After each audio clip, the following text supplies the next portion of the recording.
Hi everybody, today I will show you how to add rows and columns in Google Sheets. So let's start with the rows. Click on the row number on the left side where you want to insert a new row. For example, I would want to insert a new row just right here. I will right click after selecting the row number. So this will also select the entire row. Then right click on it and you will see two options. Insert one row above or insert one row below. Click on whichever one fits and the new row appears right there. So I will choose insert one row below and the row will appear just right there. Now the same thing works for columns. Click on the column letter at the top. For example, I will choose this column. Now I will right click and I will get the option to insert one column either to the left or to the right.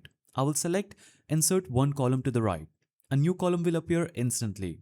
Just the same way, you can select another column and choose to insert one column to the left, and a newly made column will appear to the left of your selected column. Just the same way, select another row, right click and choose insert one row below. So that's how you add rows and columns in Google Sheets. If you found this guide helpful, subscribe to the channel and leave a like.